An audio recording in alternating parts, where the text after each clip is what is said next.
जय माँ गौरी। स्वागत आपका इस चैनल पर। भगवान शिव व माता पार्वती की कृपा हमेशा आपके परिवार पर बनी रहे। आज आप सुनेंगे गणगौर की पौराणिक कहानी। गणगौर शब्द गण और गौर ये दो शब्दों से बना है। गण का अर्थ है शिव और गौर का अर्थ है पार्वती। शिव जी के लिए ईसर जी शब्द भी प्रचलित है। हिंदू पंचांग के अनुसार चैत्र माह के शुक्ल पक्ष की तृतीया तिथि को गणगौर का व्रत किया जाता है। यह व्रत मां पार्वती को समर्पित है। इस पर्व को विशेषकर राजस्थान में अधिक मनाया जाता है। इस खास अवसर पर सुहागिन महिलाएं पति की दीर्घायु और परिवार में सुख शांति के लिए गणगौर व्रत करती है। देवों के देव महादेव और मां पार्वती की पूजा अर्चना करती है। इसके अलावा कुंवारी कन्याएं भी मनचाहा वर की प्राप्ति के लिए यह व्रत करती है। तो आइए आप हमारे साथ चलिए और भगवान शिव व माता पार्वती की पौराणिक कहानी अवश्य सुनिए। चैत्र का महीना आया। पार्वती को भाभी के उजड़ने के लिए पीहर जाना था। महादेव जी बोले कि हम भी आपके साथ चलेंगे। तो ईसर दे गोरा दे नंदी को साथ लेकर निकले। महादेव जी नंदी पर बैठे और पार्वती जी पैदल चलने लगी।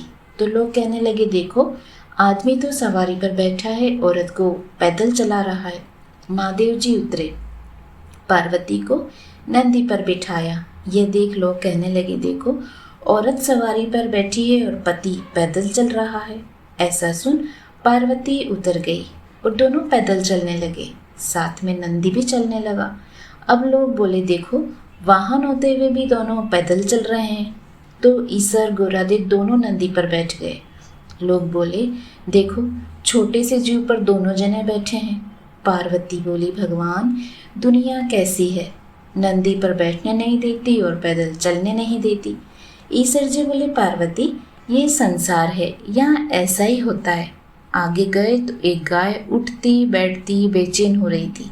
गोरादेव पूछने लगी, भगवान इस गाय को कष्ट क्यों है? तो ईसर जी बोले कि इसको बछड़ा होने वाला है। गोरादेव बोली, बच्चे के लिए इतना कष्ट मुझसे सहन नहीं होगा, मेरे तो आप गांठ दे दो। ईसर जी बोले, ठीक है आगे चलो। आगे गए तो घोड़ी उठ बैठ करती हुई दिखी। गोरादेव बोली, इस घोड़ी को क्या कष्ट है? तो ईसर जी बोले, इसको भी बच्चा होने वाला है। गोरादेव बोली, मुझसे इतना कष्ट सहन नहीं होगा, मेरे तो आप गांठ दे दो। ईसर जी बोले, ठीक है। आगे गए तो राजा की नगरी में उदासी छाई हुई थी। ढोल नगाड़े उल्टे थे। गोरादेव पूछने लगी, यहाँ सब उदास क्यों हैं? ईसर जी बोले कि यहाँ रानी के कंवर होने वाला है। अब तो गोरादेव जी नहीं मानी और बोली, बच्चे के लिए इतना कष्ट हो तो मुझे बच्चे नहीं चाहिए, आप गांठ दे दो। ईसर जी को गांठ देनी पड़ी। ईसर जी ससुराल पहुँचे, पीपल के पेड़ के नीचे वास किया। गोरादेव पीहर में सहेलियों में मग्न हो गई। गणगौर नजदीक आई। ईसर जी बोले, आज गणगौर है, सब औरतें पूजा करने आएगी। सवेरे से ही स्त्रियां पूजा करने आने लगी। गोरादेव जी ने सभी को सुहाग बांटने लगी। दोपहर के समय बनियों की औरतें और पहनकर 16 श्रृंगार करके पूजा करने गीत गाती हुई आई। गोरादेव बोली, सुहाग तो सारा बांट दिया, ये औरतें अब आइए। तो ईसर बोले, गोरादेव चिट्टी उंगली जल से धो, नैनों का सुरमा निकालो, मांग से सिंदूर, टीकों में से रोली निकालो, सभी स्त्रियों को अमर सुहाग दो। गोरादेव ने ईसर जी के कहे अनुसार सबको अमर सुहाग दिया। अब ईसर गोरादेव जी घर आए। ईसर जी जिमने बैठ गए। जितना बनाया था सभी खा गए।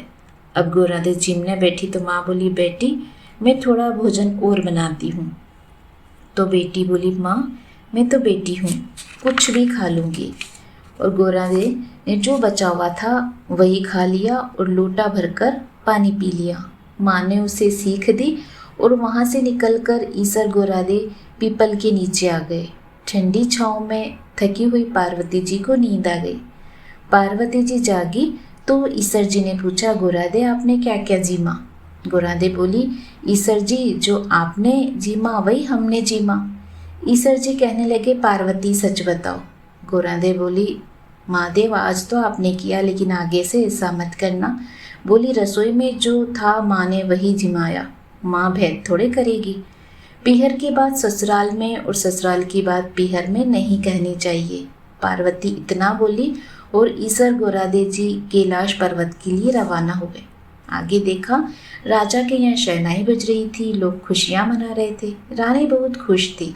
गोरादे बोली, कुंवर होने पर इतनी खुशी, आप मेरी कृपा करके गांठ खोल दो। ईसर जी बोले, पार्वती पहले ही कहा था मैंने आपसे कि गांठ नहीं खुलेगी। आगे घोड़ी के बच्चा हुआ। वह अपने बच्चे को प्यार से चाट रही थी और बहुत प्रसन्न थी। पार्वती बोली, भगवान आप मेरी गांठ खोलो। महादेव जी बोले, ये गांठ नहीं खुलेगी। आगे गाय अपने बच्चे को प्यार से चाट रही थी और बहुत खुश हो रही थी। उस गाय की मालकिन भी बहुत खुश थी। पार्वती जी सोचने लगी, जानवरों को बच्चों का इतना खुश और इतनी उमंग, मानव की तो बात ही क्या। और ईसर जी से बोली, भगवान आप मेरी गांठ खोलो, नहीं तो मैं आगे नहीं चलूंगी। पर ईसर जी बोले, अब कुछ नहीं हो सकता। थोड़े दिन बीते। पार्वती जी ने अपने मेल का एक पिंड बनाया और उसमें प्राण फूंक दिए। उस बालक को रखवाली करने की के कह के पार्वती जी स्नान करने चली गई। भगवान आए और बालक ने उनको अंदर नहीं जाने दिया। तो भगवान ने पूछा कि तू कौन है? बालक बोला, मैं पार्वती पुत्र। भगवान सोचे, ये पुत्र कहाँ से आया, और त्रिशूल से उस बालक का गला काट दिया। माँ पार्वती आई और देखा, बोली, भगवान मेरे पुत्र को आप वापस जीवित करो। तो शिव जी ने गणों को भेजा कि कोई स्त्री अपने पुत्र से विमुख होकर यानी पीठ देकर सो रही हो तो उसी बच्चे का सिर काट कर ले आओ। गण सभी जगह घूमते घूमते जंगल में पहुंचे, जहाँ एक हथिनी अपने बच्चे से विमुख होकर सो रही थी।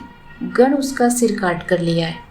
भगवान ने उस सिर को बालक के शरीर पर जोड़ दिया और अमृत का छींटा दिया। बोले, दुनिया में सबसे पहले गौरी पुत्र गणेश की पूजा होगी, बाद में दूसरे देवताओं की पूजा होगी।